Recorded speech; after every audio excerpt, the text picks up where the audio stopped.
The present time in which we are living is very unsettling.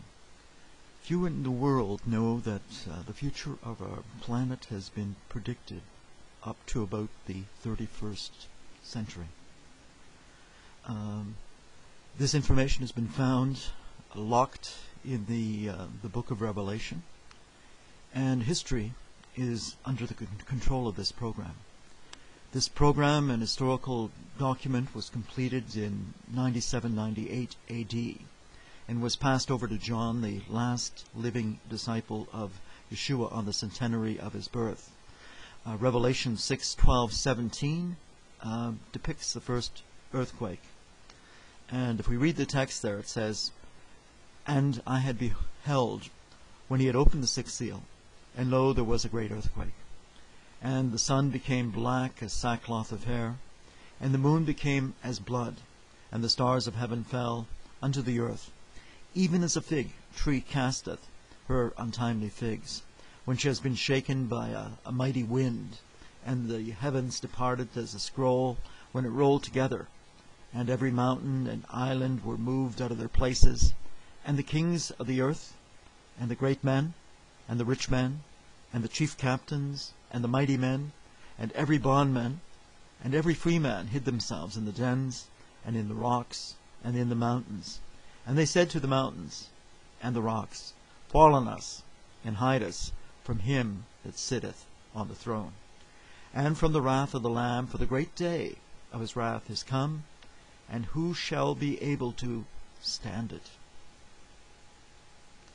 In returning now to the first earthquake mentioned in the book of Revelation, one can refer to this great earthquake as the Constantinian Revolution. The earthquake occurred under the sixth seal, and it was during this period that the Roman Empire was reduced from 6 rulers to 1. At the time of Constantine, there were but 4 vying for supremacy. This particular earthquake was described in Revelation 6, and it came as a complete surprise to the Roman Empire. The scripture referred to the eclipse of the Roman pagan power as the sun becoming black, and the symbol which was used to represent the eclipse of the political sun and moon of the old Roman regime of paganism was a sackcloth of hair.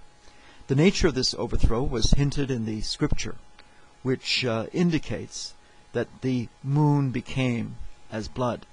This further indicated that the state religion of Rome would be ejected by bloodshed and war. The stars which fell from the sky were the pagan rulers of Rome under the old regime, who could not fit into Constantine's government, which was going to bring pseudo-Christianity to the forefront. At this time, 10% of Rome was Christian and pseudo-Christian, and 90% was pure pagan.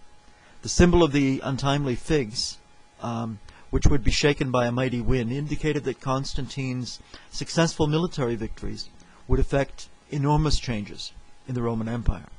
It was time in Yahweh's plan to increase the influence of the crucified Messiah, even if it was in the pseudo-Christian sector.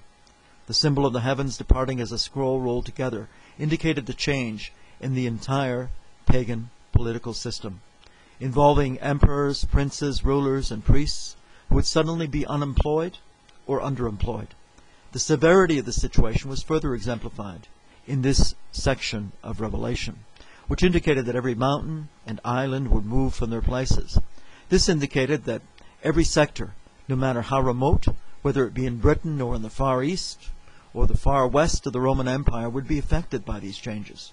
In verse 15, the effects of the Constantinian Revolution were felt politically, religiously, militarily by the wealthy, by the free man, and by the Roman bondservant. All existing people, in all their class distinctions, were fearful of the coming revolutionary trends, and that is why the book of Revelation indicates that they hid themselves in the rocks and in the mountains. They also hid themselves from the wrath of the Lamb. The pagans, which were ousted from positions of power by supporting the wrong leadership in the wars of Constantine, saw so-called Christians as the true representatives of the Messiah, and feared the worst as their political fortunes evaporated under the new regime. These pagan Romans, formerly of high estate, believed that the great day of the Lamb's wrath had come, and who would be able to stand? From the pagan perspective, they believed that the victory of Constantine constituted the victory of Christ's reign on earth, and that the church comprised the kingdom of Yahweh on earth. Little did they know, and little does the world know today, that the victory of pseudo-Christianity was but a shadow of things to come, when in the future, soon in the century we are living, in a great and mighty earthquake will take place, which will be full of substance and promise, and which will obliterate into smithereens the effects of pseudo-Christianity, which have plagued our planet since the defeat of Maxentius in Rome in 312 AD, and the defeat of Licinius at Adrianople in 324 AD, thereby establishing Constantine as the sole emperor of Rome. Many pseudo-Christians joined the legions, and these errorists would eventually become affiliated with the most powerful church in world history. Once power got into their hands, would they use it in the way the crucified Messiah intended, or did they create a new religion altogether different from the religion that he wanted? In the next YouTube video, we will conduct another journey to explore what happened during the second earthquake in Revelation. And again we'll witness the outstretched hands of the Creator, again foreseeing the history of our tiny globe and influencing its history and knowing its future.